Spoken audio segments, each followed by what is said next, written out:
There is a form you fill out when a Draconian warrior is left behind. It is not a long form.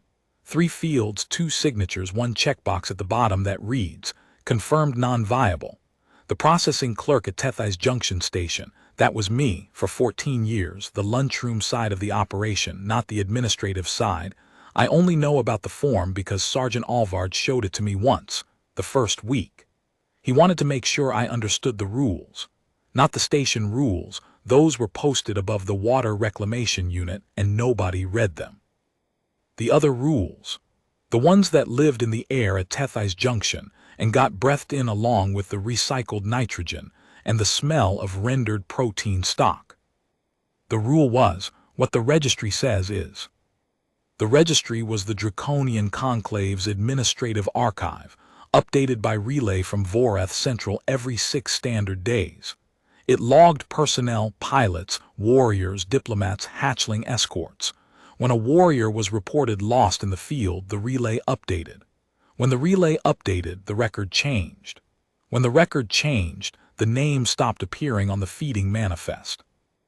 And when the name stopped appearing on the feeding manifest, my job, the job of whoever was running the lunch line for the Draconian transit corridor at Tethys Junction, was to stop setting a place.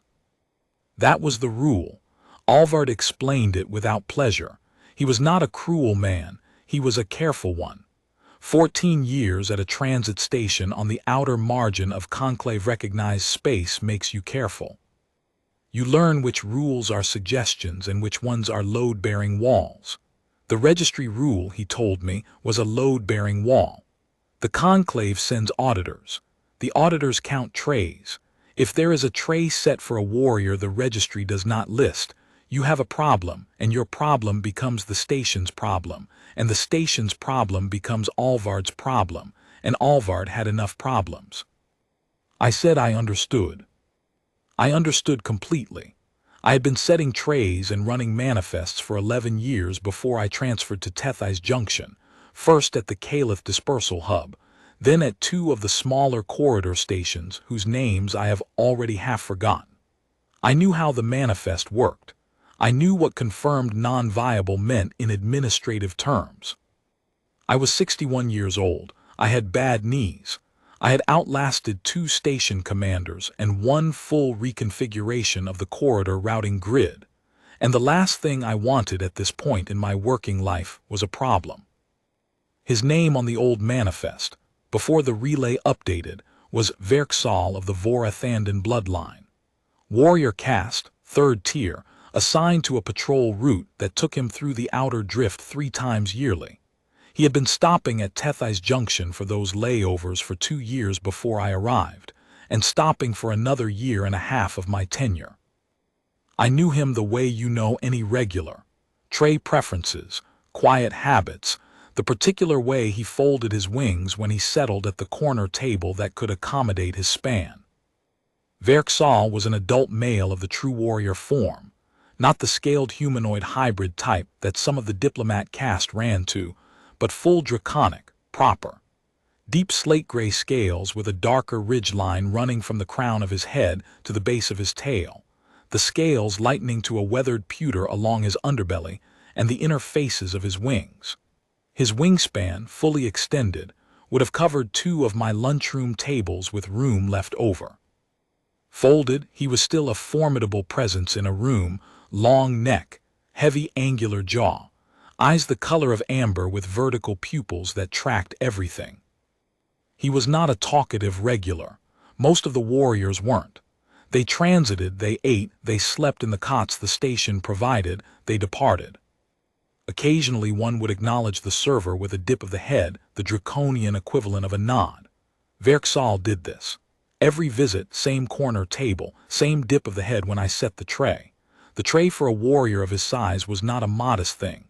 6 of the high-protein rendered blocks the station kitchen produced, 2 water allocations, and a supplement packet for the wing membrane tissue that the warriors needed on long patrols. I always added a 7th block. It was not on the manifest. Alvard didn't know. The 7th block was just mine to give, from the production overage the kitchen logged as waste, and Verksal never once acknowledged it differently than the other 6, but he always finished it. The relay that updated his status came through on a Tuesday local calendar. I remember because Tuesdays were when the kitchen ran the protein batch for the week, and the smell from the rendering unit at the back made the whole station smell like the inside of a warm industrial process. Not unpleasant, if you'd been there long enough, which I had. I was checking the next day's manifest against the transit schedule when the registry flag came through on the shared terminal. Warrior Verksal of the Vorathandan bloodline. Last confirmed position, Outer Drift Grid 7 near the Kareth debris field. Status, missing in action following patrol engagement. Registry classification, confirmed non-viable. I sat with the terminal for a moment. The kitchen was running the batch. The recycled nitrogen hissed through the vents. Out through the corridor window, a freighter was being loaded under the dock lights. I deleted his name from the next day's manifest. That was correct procedure. I did it without hesitation, because hesitation on small things is how you end up with a problem. Then I went back to the kitchen and continued the batch prep, and that was that. And I didn't think about it much until 8 days later when Verksal came through the docking umbilical on his own 4 legs, bleeding from a tear along his left flank that ran from just below the shoulder joint to the midpoint of his ribcage, and collapsed in the transit corridor 20 meters from the lunchroom door. I was the one who found him. I was taking the empty cart back from the morning distribution run, the cart with the squeaky left wheel that I had been putting in a maintenance request about for 4 months, and I came around the bend in the corridor and there he was, on his side, breathing, but the kind of breathing that sounds like it's working harder than it should. The tear in his flank had dried to a dark crust on the edges, but the center was still seeping, a slow, dark Draconian blood that was almost black in the corridor's overhead light. One wing was partially extended at an angle that suggested he hadn't had the strength to fold it properly. His eyes were open. The amber pupils, usually tracking everything, were fixed on a point on the ceiling somewhere and not really seeing it. He didn't look at me when I came around the corner. He looked at me when I stopped the cart. I don't know what you're supposed to do in that situation. I don't know what the procedurally correct response is to finding a warrior the registry has classified as confirmed non-viable lying in the transit corridor at 6:40 in the morning. I can tell you what I thought in that first moment, honestly. I thought about Alvard's load-bearing wall, and about the manifest, and about the auditors who came every quarter and counted trays. I thought about all of that with great clarity and precision in approximately 2 seconds. And then I went and got the cart's cargo blanket from the lower rack, the heavy one they used for protecting the meal containers in the cold sections, and I folded it 3 times to make a pad, and I set it beside his head, because the corridor floor was bare steel, and his head was resting directly on it, and that seemed like an unnecessary problem to have on top of the larger problems he was already dealing with. He moved his eyes to me when I did that. Not his head, he didn't have the strength to move his head, just his eyes. The amber pupils found my face and stayed there. I said in my usual voice, the same voice I used to call out tray numbers in the lunchroom, nothing dramatic about it, I said, "I'm going to go get Medic Sen. Don't go anywhere." It was a stupid thing to say. He clearly wasn't going anywhere. But I've found that in situations requiring steady action, saying the obvious and unremarkable thing out loud is better than silence, because silence is where panic breeds, and I was 61 years old with bad knees, and the last thing I needed was to panic in an empty corridor at 6:40 in the morning. Medic Sen was a compact woman in her 50s who had been at Tethai's Junction almost as long as I had and who treated every medical situation, whether it was a dockworker's sprained wrist or whatever this was, with the same expression, which was the expression of someone doing complicated arithmetic in their head. She came back with me, took one look at Verksal, took one look at the seeping flank wound, did her arithmetic. Then she looked at me and said, "He's not on the registry." I know, I said. Station protocol for unregistered Draconian personnel is a report too. Sen, I said, he's bleeding. She did more arithmetic. Then she said, I don't have supplies for a wound this scale. I have the emergency kit for the standard transit cases. A flank tear on a warrior caste adult I need. What do you need? I said. She told me. It was a long list. About half of it was things the station had in various configurations of the wrong size or the wrong quantity. I spent the next 4 hours running between the station's medical supply closet, the maintenance workshop, and the kitchen. The kitchen because 2 of the things Sen needed for cleaning the wound involved a temperature-controlled solution that the kitchen's equipment could produce within acceptable parameters if you weren't too strict about the parameters. Alvard saw me carrying the 3rd load of improvised supplies past his office door, and he came out and stood in the corridor and looked at me for a long time. I said, I'll explain later. He said, Renn. That was my name, Renn Dasola. I had been Renn Dasola, lunchroom operations, for 61 years, and when Alvard said it in that particular tone, it contained a full sentence's worth of concern. I said, he came back. I don't know how, but he came back. He's in the far corridor bay. Sen is with him. Alvard said nothing for a moment. Then he said very quietly, the registry. I know what the registry says, I said. The registry is wrong. Another long silence. The cart wheel squeaked in the corridor behind me. I need to file a correction notice to Vorath Central, Alvard said. I know, I said. That process takes 12 to 18 days. I know that too, I said. In the interim, Alvard said slowly, choosing words the way you choose your footing on uncertain ground, the station cannot formally acknowledge the presence of. He needs to eat, I said. He needs to eat, and he needs somewhere warm, and he needs the wound to close, in that order. Can you give me 12 days? Alvard looked at me. He was a careful man, as I said. Careful men think things through to their ends before they answer. He thought this one through to its ends. He said, I didn't see anything in this corridor. Then he went back into his office and closed the door, and I took the supplies to Sen, and that was the agreement we had.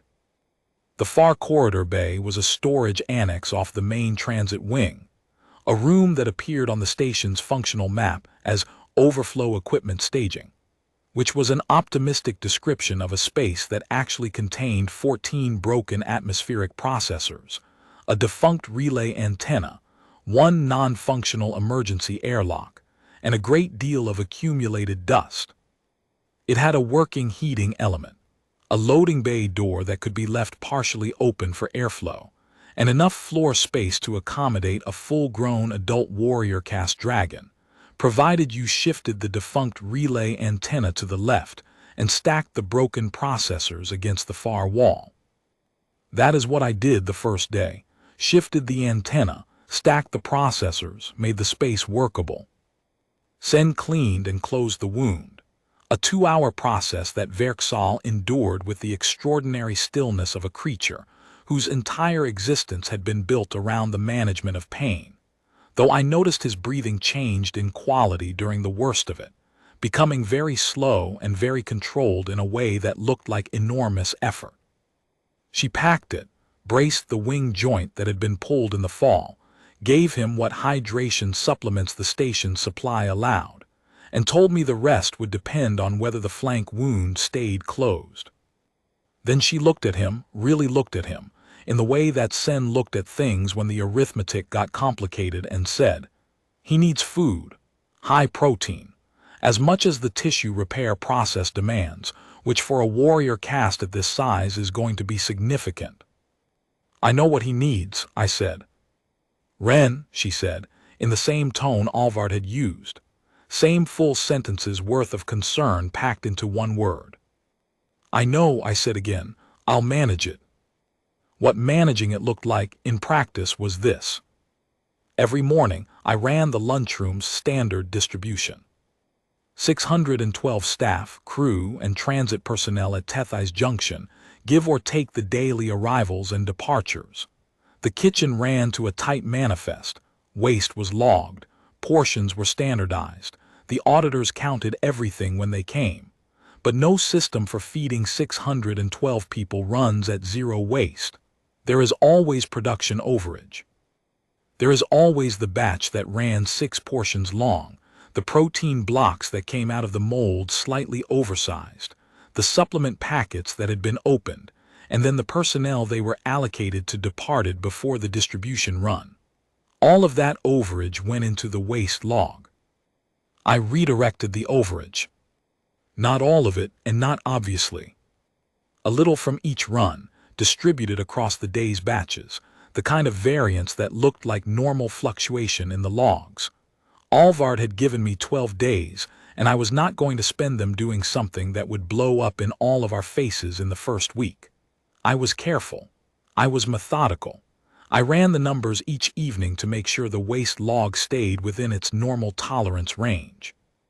It was, I want to be clear, not a comfortable operation. There was no extra protein, not really.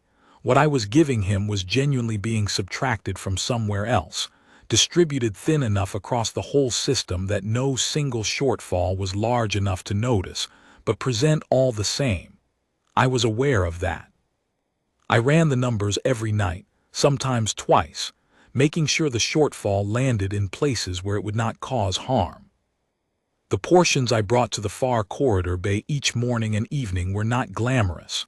Rendered protein blocks, the same as I served on the line, water allocations, supplement packets, nothing fancy, nothing that a warrior of Verksal's bloodline would have been accustomed to at a proper Vorathandan feeding hall. But he ate them. The first day, he didn't eat anything. He was still too deep in whatever the wound and the exertion had taken from him, and Sen said that was expected. I left the tray on the cleared section of floor near his head and went back to my rounds. The second day, 2 blocks were gone when I came back for the tray. The third day 4. And he was sitting upright. Not fully, he was propped on his forelegs, his injured flank still drawn in and protected, his good wing folded correctly and his damaged one braced, but upright. His amber eyes tracked me when I came in. I said, "Good morning." He didn't respond. Draconian warriors generally didn't engage in pleasantries with human station workers, and I wasn't expecting them to. I set the morning tray, picked up the evening tray from the night before empty, and went back to work. By the 5th day, he was finishing everything I brought. I had quietly increased the portions by that point, absorbing the increase across a wider distribution curve. His color was better. The slate-gray scales had the right kind of surface quality to them, the dull, slightly flattened look of early convalescence giving way to something with more depth. The wing he'd braced was bearing some weight. The flank wound, according to Sen, was closing correctly. The 5th day was also when he first spoke to me. I had set the morning tray and turned to go when his voice came, low, the draconian resonance in it like sound moving through stone rather than air, a quality that you felt in your sternum as much as heard with your ears. His standard was precise and formal, the way educated warriors from the older bloodlines spoke it, as though each word had been carefully considered before deployment. He said, "You are the one who has been bringing the food." It was not a question. I said, "Yes." He said, "What is your name?" I said, "Renn Dasola, Lunchroom Operations." He considered this. His eyes moved across my face with that amber steadiness that made you feel, not unpleasantly, as though you were being assessed by something that had very old and reliable equipment for the task. He said, "You are aware of my registry status." "Yes," I said. "And yet," I agreed. He said nothing for a moment, then, "Why?" I had thought about this, in the way I thought about things, not philosophically, not with any impulse toward making a statement about the nature of kindness or the moral weight of administrative records, just practically. Why? I said because you were hungry, and I run the food. He was quiet. The heating element hummed. Somewhere in the transit corridor beyond the storage annex, the morning shift change was happening. I could hear the distant sound of boots on decking, the routine percussion of a station going about its day. He said, "That is not a sufficient reason, by most human calculations, for what this appears to have cost you." I picked up the empty tray from the previous evening. "I do the numbers every night," I said. "It's within tolerance." "I am not referring to the food quantities," he said. I looked at him then properly. The amber eyes were steady and direct. "No," I said, "I suppose you're not." I left it there. We both left it there. That seemed like the right place for it. In the days that followed, he talked more. Not dramatically, not in the way of someone eager to fill silence, or grateful to the point of being effusive about it. He talked the way a creature talks when it's spent a great deal of time alone and finds, to something like its own surprise, that a specific kind of company is not unpleasant. Brief exchanges when I came in with the morning tray.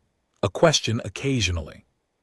An observation, now and then, about something in the maintenance log I'd left on the floor near his head on the third day, because reading material seemed like the kind of thing an injured warrior stuck in a storage annex would want, and the maintenance log was what I had.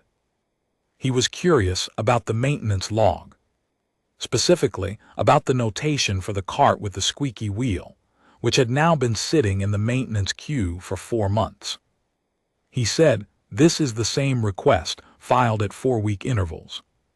"Yes," I said, with identical phrasing. "I copy and paste it," I said, "saves time." He looked at the log again. "The maintenance team has not responded." "They respond," I said. "They mark it as reviewed and close the ticket. Then I file it again." "This seems inefficient," he said. "It is inefficient," I agreed. "But the wheel hasn't gotten worse, and the cart still works, so I've made a professional decision to continue not winning this particular battle for as long as it remains not urgent." He was quiet for a moment.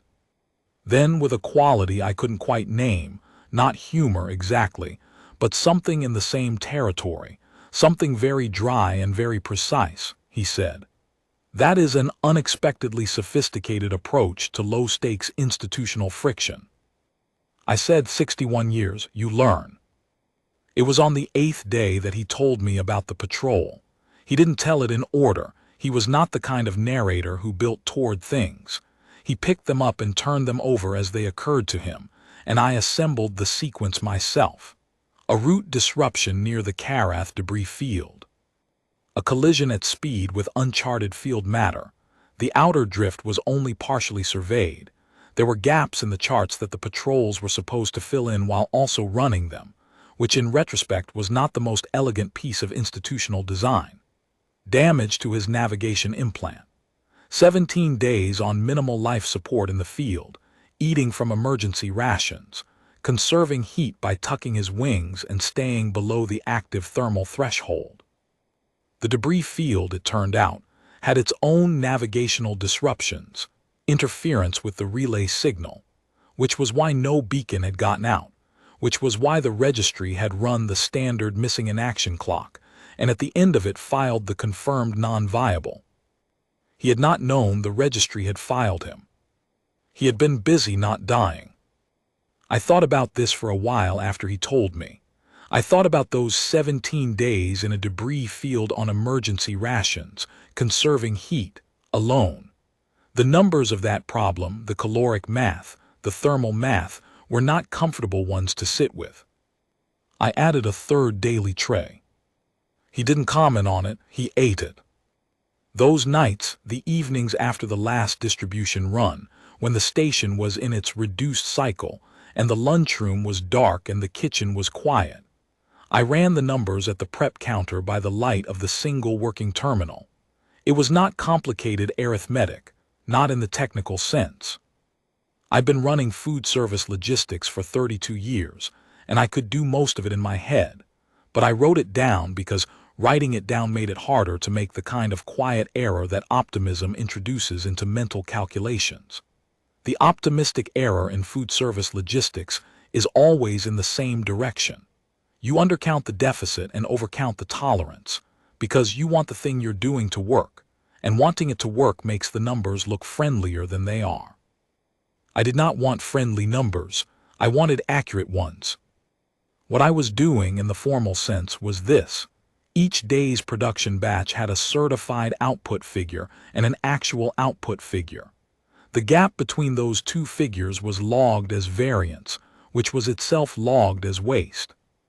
In a high-volume kitchen serving 612 personnel, the variance on any given batch was a percentage, not a zero, because no industrial food production process runs to exact specification. Some batches ran long by a few units, some ran short, and the long ones were where my material was. I was skimming from the top of the long batches, not from the standard allocation, never from anyone's regular portion, but from the overage that the production log would otherwise absorb into waste. The honest version of what this looked like. On a good batch day, I could get 6 to 8 protein blocks of overage legitimately attributable to production variance.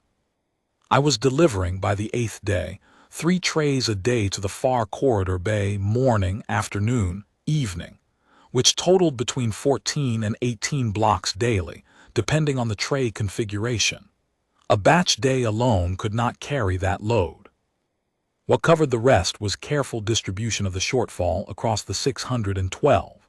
Fractions of a portion, spread wide enough that no individual tray was measurably diminished, shaved from the protein allocation, and supplemented very slightly from the carbohydrate surplus that the station's kitchen ran on most days, because the transit population skewed toward protein in its preferences, and the carbohydrate options tended to accumulate.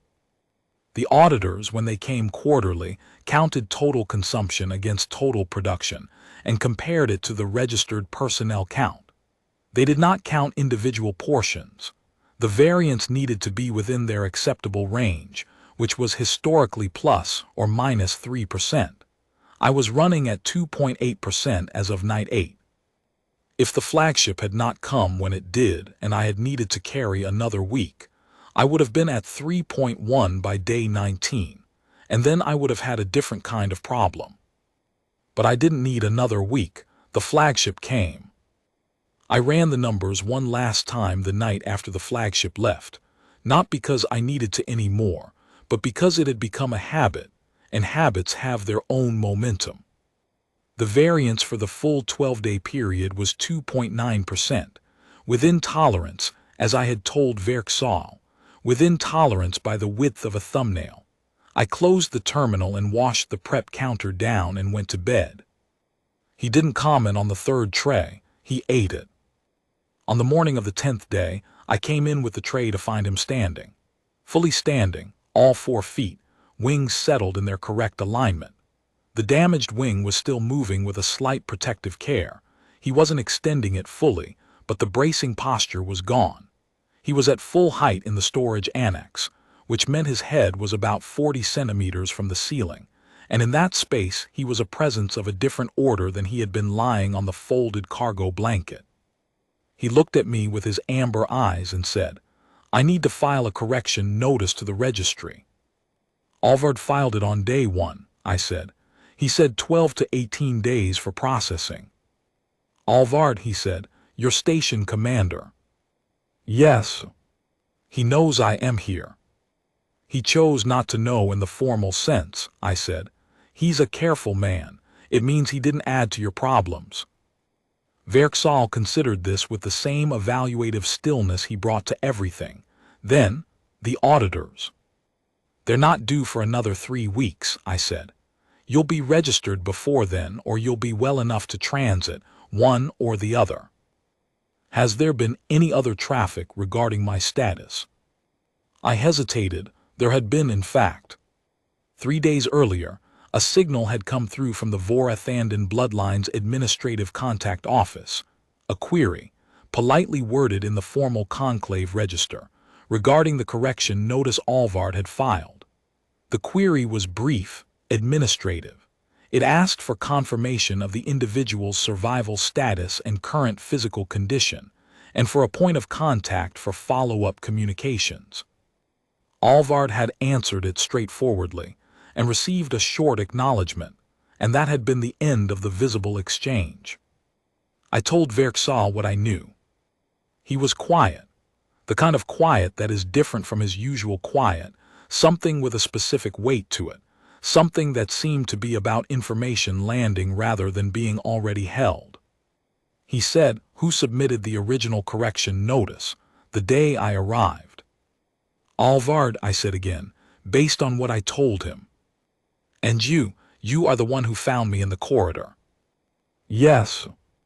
"And arranged the medical care and the space?" "Sen did the medical care," I said. "I carried things." He looked at me for a long moment.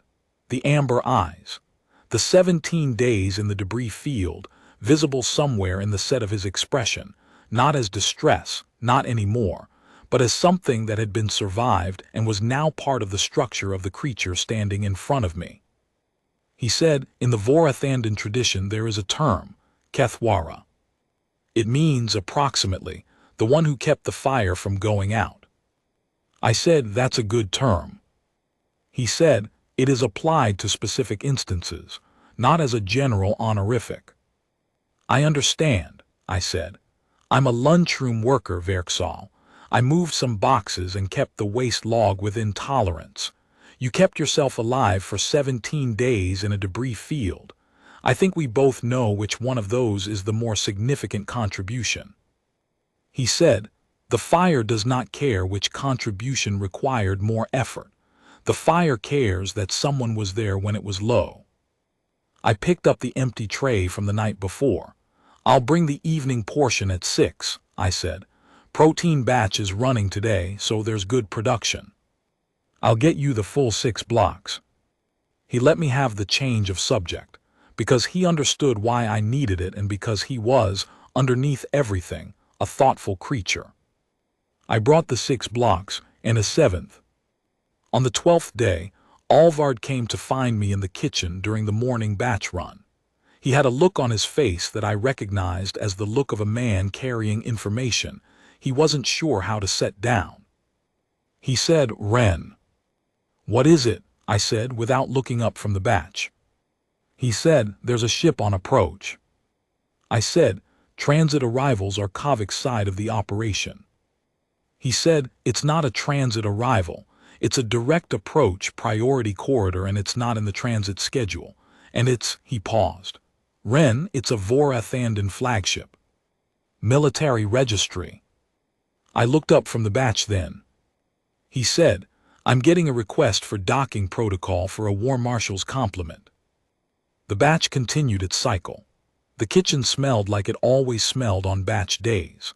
I thought about the administrative query 3 days ago, the polite, formal, brief one, and about what such a query might actually have been the precursor to, and I thought about the fact that I had not really thought through what came after the correction notice and the 12 to 18 days, and the auditors being 3 weeks out. I said, "What docking protocol do they want?" "Full honors," Alvard said. Bay 1. Bay 1 was the station's main docking facility. The large one. The one with the atmosphere-sealed connection tube and the arrival platform, and the formal receiving arrangement that the station broke out for conclave diplomatic visits, which happened approximately twice a year, and required a great deal of advance preparation that we obviously did not have. I said, "Tell them we'll have Bay 1 cleared in 40 minutes, then go get Kavik and tell him to put on his formal shirt." Alvard stared at me. I said, "What choice do we have?" He went. I finished the batch run, handed the morning distribution to my assistant Pell with instructions, washed my hands, and went to the far corridor bay. Verksal was standing when I arrived, as he had been standing the last 2 days, properly now, weight even, the damaged wing moving with only the slight care of something still healing rather than something still bracing.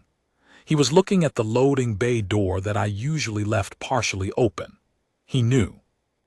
I don't know how, whether there was something in the sound of the station, or whether the flagship's approach had sent something through the communication systems that a warrior with proper implants could read even at this range. But he knew something was happening. He turned when I came in. I said, "There's a ship on approach. Vorathandan War Marshal's complement, Bay 1. He was quiet for a moment. Then, "How long?" "About 35 minutes now," I said. He looked at me with an expression I hadn't seen from him yet.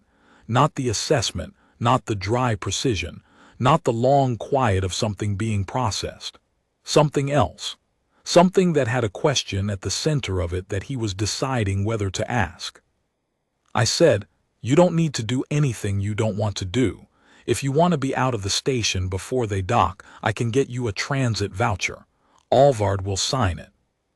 He said, "Why would I want that?" I said, "I don't know your situation with your bloodline. I don't know what it means that they sent a flagship and not just a courier. I don't know if this is, I just wanted you to know there are options." He looked at me for a long time. He said, "Renn Dasola." "Yes," I said. "The flagship is here because of the correction notice," he said. The correction notice stated that Warrior Verksal of the Vorathandan bloodline had returned to a transit station on his own, wounded, and had been cared for by station personnel in the absence of formal registration for a period of 12 days. "Yes," I said, "that's accurate." "The Vorathandan War Marshal who is on that ship," he said, "is my father." I absorbed this. He said, "My father does not send couriers." I said, "No, I imagine not."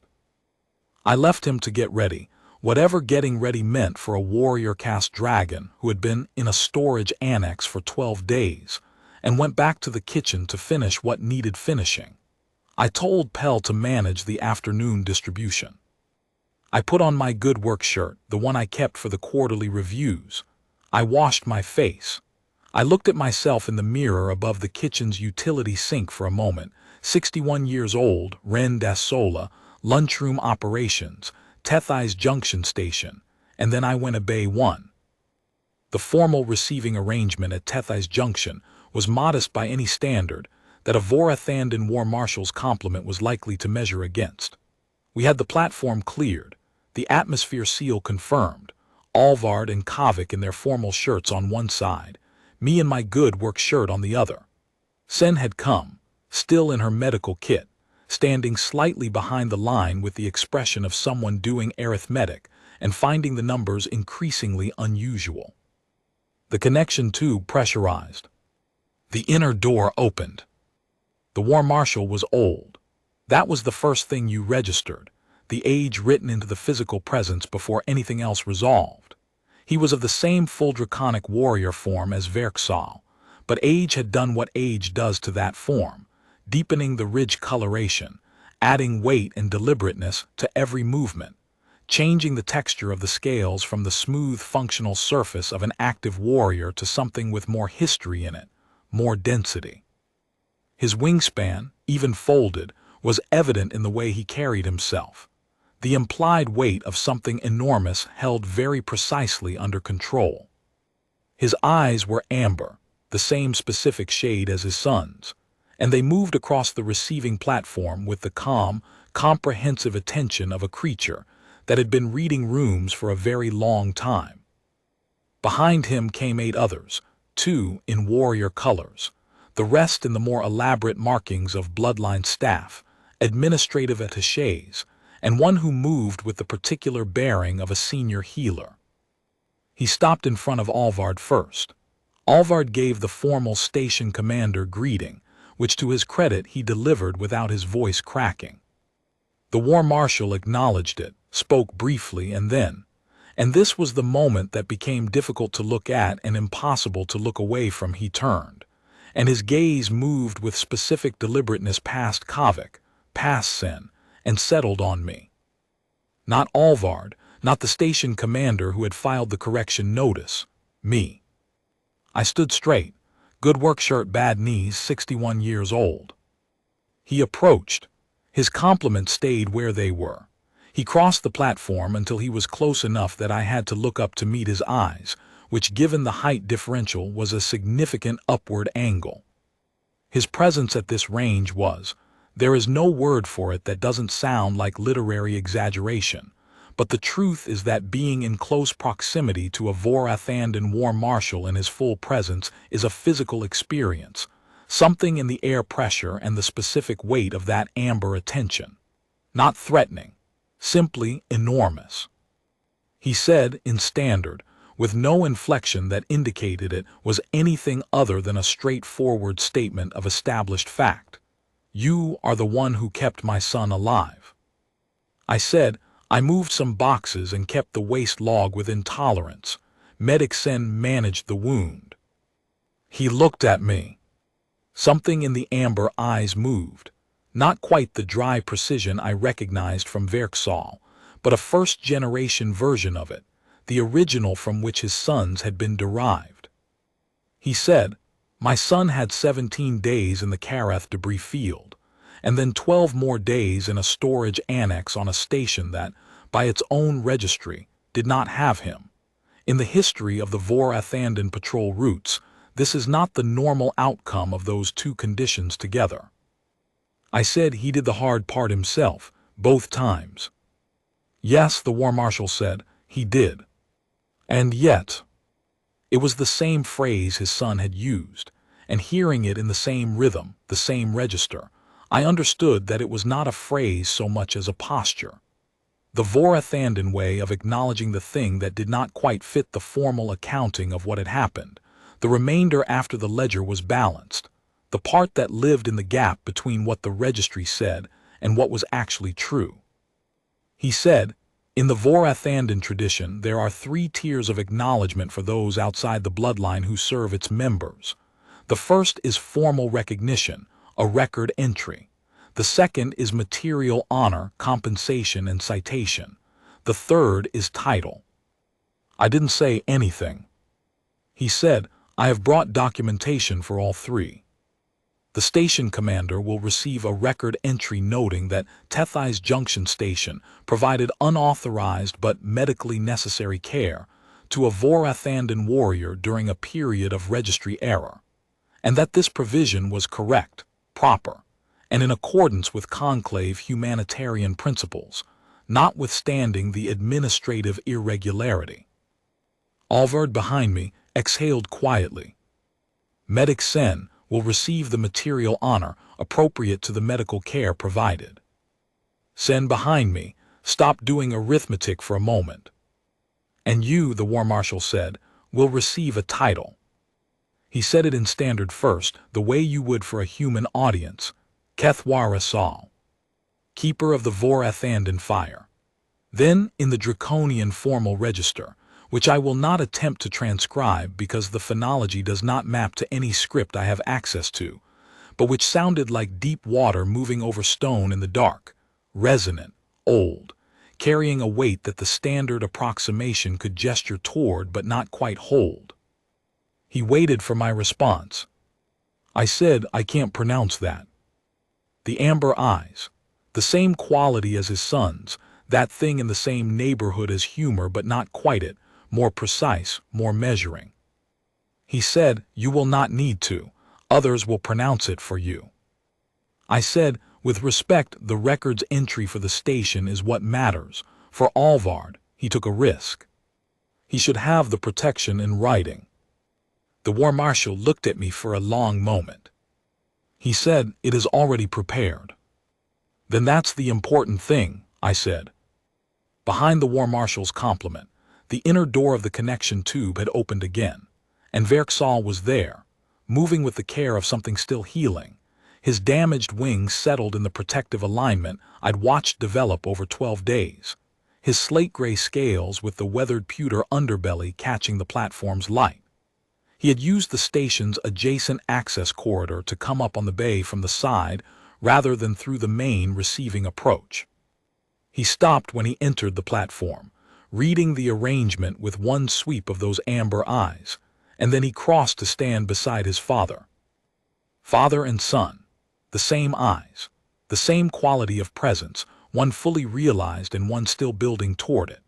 The war marshal looked at his son the way a very old and very controlled creature looks at something it has been carrying fear about for longer than it would like to have been carrying it, which is to say that from the outside you could barely see it, but it was present in the set of the jaw and the angle of the neck, and the particular weight of the silence between them before the war marshal spoke.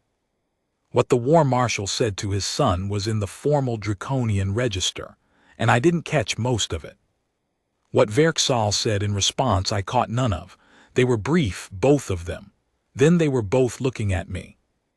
Verksal said, in standard, I told him about the 7th block. I said, that was overage from the production run. Verksal said, every meal for 12 days. It was within tolerance, I said. The war marshal looked at his son. His son looked at his father. Whatever moved between them in that look was theirs and not mine. Then the war marshal turned back to me and said, the title is given. It is in the record. Whatever you call it in your own language or in your own mind is your own affair, but it exists. I said thank you for coming. For what you gave Alvard. He inclined his head, the Draconian acknowledgement, the gesture I'd been receiving at the corner table for 2 years before it all went sideways. Same gesture, different scale. Then the compliment went through the formal proceedings. The documentation exchange with Alvard sends material honor, the station record correction. And it took the better part of 2 hours, and I went back to the kitchen during most of it because Pell had managed the afternoon distribution, but the evening batch wouldn't manage itself, and 612 people still needed to eat. I checked the waste log. I ran the numbers. The production was clean. Near the end of the afternoon, Verksal came to the kitchen.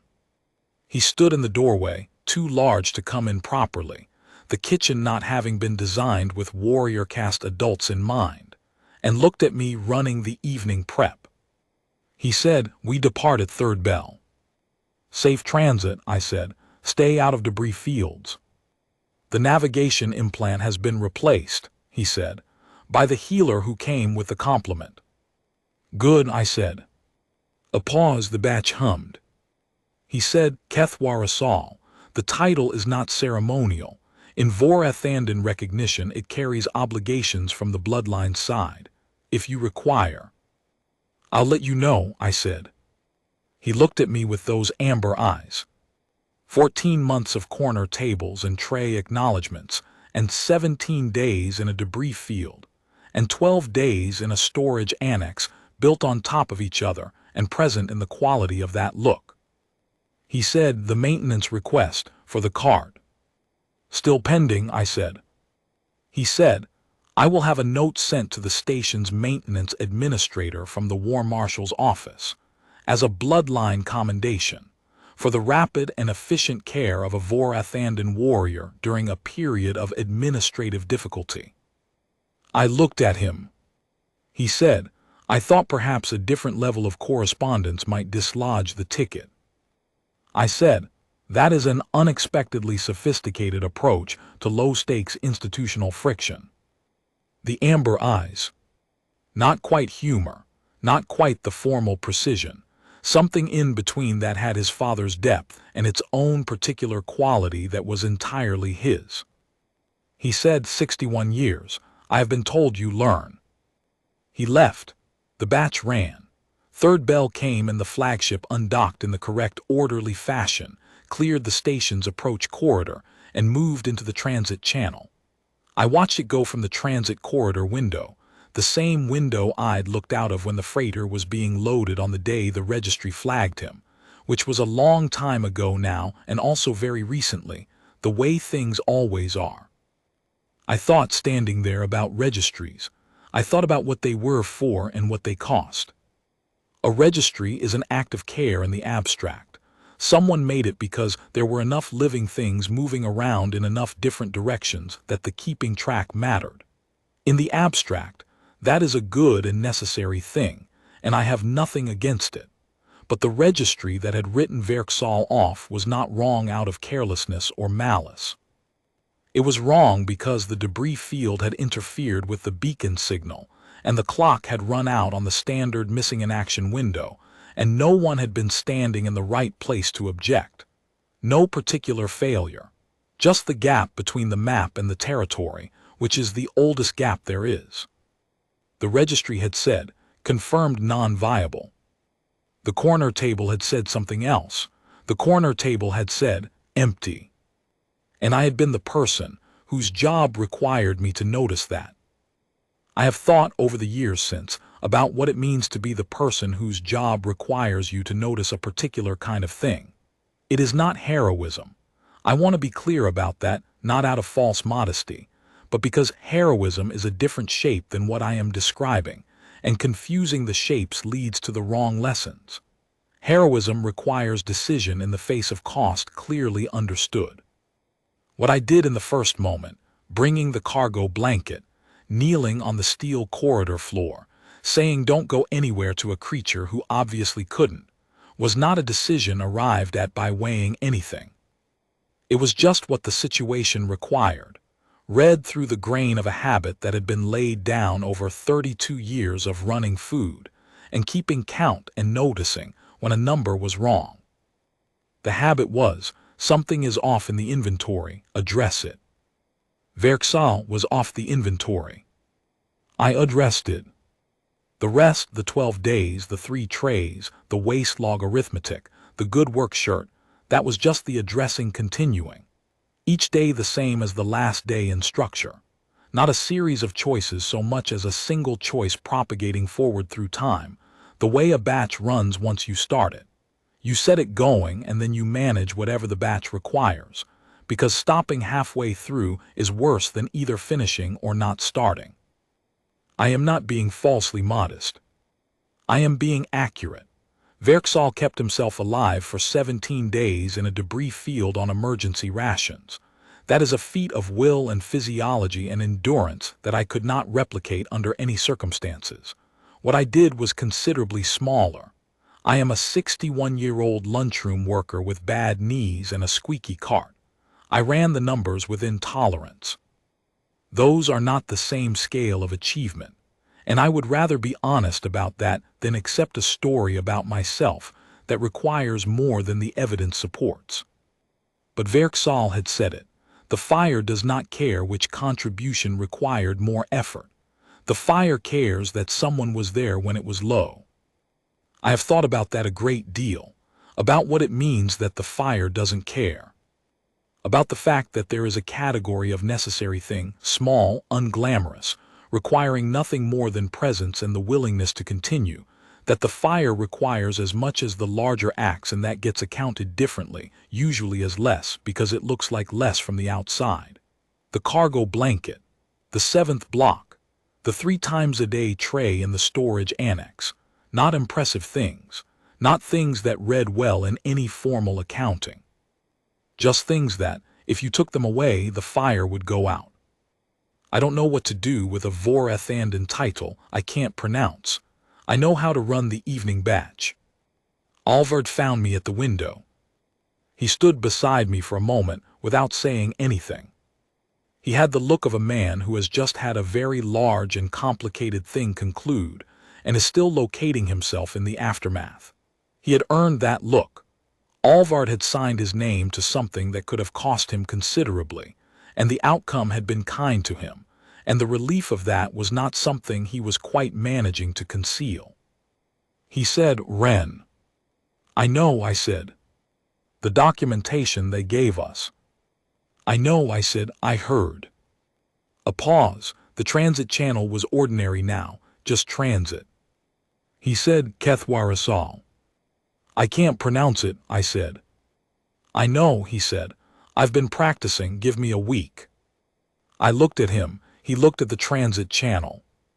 Outside, the recycled nitrogen smell of the corridor mixed with the lingering batch smell from the kitchen, the same smell it had been on the day the relay updated Verksal's status, the same smell it had been every Tuesday for 14 years.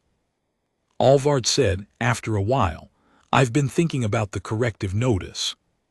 What about it? The form has a section, he said. For reason of error, I wrote relay signal interference due to debris field obstruction, which is accurate. Yes, I said. But there's another accurate description, Alvard said. Which is that a man was alive, and the registry said he wasn't, and the system had no mechanism for that information to travel from the man to the registry without a human being noticing the gap and doing something about it. I thought about this. That's a longer form entry, I said. It is, Alvard said. I used the short version. We stood there a moment longer. I said, the evening batch is done. I'm going to do the distribution run. I'll get you a new cart, Alvard said, from maintenance tonight. The note from the War Marshal's office might take a few days, I said. I'm the station commander, Alvard said. I'll tell them the War Marshal's office is sending a note. I'll let them work out the timing themselves. I said, that is an efficient approach. 61 years, he said, you learn. I got the cart, not the new one, not yet, Alvard's intervention needing its night to propagate through the maintenance system, and I ran the evening distribution. 612. Every tray, every portion, the supplement packets for the transit personnel who needed them, the water allocations, the whole familiar round of the job. The cart wheel squeaked. The corridor smelled like rendered protein from the batch. Somewhere in the station, a shift was changing and boots were hitting decking in their ordinary rhythm. I thought about what ordinary meant as I went. How it looked from the inside versus how it looked from the outside, and whether the view from the inside, the view that cannot distinguish between a day that is just a day and a day that turns out to be important, is actually the more accurate one. Most days do not turn out to be important in any recognizable way. Most days are just the batch, and the distribution, and the numbers within tolerance, and the cart wheel that nobody has fixed yet. A thing happening in a corridor at 6:40 in the morning is not announced in advance as significant. You only know it was significant after, when you are looking back at the shape of events, and the 6:40 in the morning moment turns out to be where the shape changed. I was looking back at it now, and the shape had changed, and it had changed in the 6:40 in the morning moment, and the 6:40 in the morning moment had looked completely ordinary from the inside, and I had not done anything in it that was not completely ordinary, and I thought probably that was how it usually worked. Not the announced moments. The unannounced ones, that look like nothing until they are something, that ask of you only the thing you would have done on any other morning, just on this particular morning, for this particular reason. I set the last tray on the last table in the transit wing, the corner table, the one that could accommodate a full wingspan, and looked at it for a moment. Empty table, no tray required. I picked the tray back up, put it on the cart, and took the cart back to the kitchen. The wheel squeaked all the way. The new cart came the next morning. Maintenance had processed the ticket overnight. No note yet from the War Marshal's office. That arrived 3 days later, on the formal Vorathandan administrative letterhead, addressed to the Tethys Junction Station Maintenance Division, and commending the station's engineering staff for their outstanding support of Draconian personnel, and asking that particular attention be given to the ongoing serviceability of all equipment used in the care and feeding of transiting conclave members. The maintenance division fixed 4 other things that week that had been pending for 6 months or longer. They were very thorough about it. I kept the letterhead. I have it still, folded in the inside pocket of my good work shirt, which I have had dry cleaned since the arrival ceremony, and which now hangs in my quarters waiting for the next quarterly review. The letterhead is not a certificate or a commendation addressed to me. It addresses the engineering division, and its purpose was to fix a squeaky wheel. But it is in Verksal's father's hand, and it is on Vorathandan official correspondence, and it is about a cart in my corridor, and I find that I like having it where it is. The registry, I understand, was updated. Warrior Verksal of the Vorathandan bloodline. Active. The confirmed non-viable notation was corrected and sealed. Somewhere in Vorath Central, in whatever form the archive takes there, his name now appears on the correct side of the ledger. I don't need the archive. I have the corner table. I know what to do with the corner table. I set it the same way I set every other table: protein blocks, water allocation, supplement packet, for whatever arrives next and needs it. That is the job. That is all the job ever was. You set the table. You run the numbers. You notice when something is off the manifest that should be on it, and you address it, and then you go back to running the numbers, and the wheel squeaks and the batch runs, and the corridor smells like rendered protein on Tuesdays, and that is a complete life as far as I have been able to determine. 61 years of it, complete.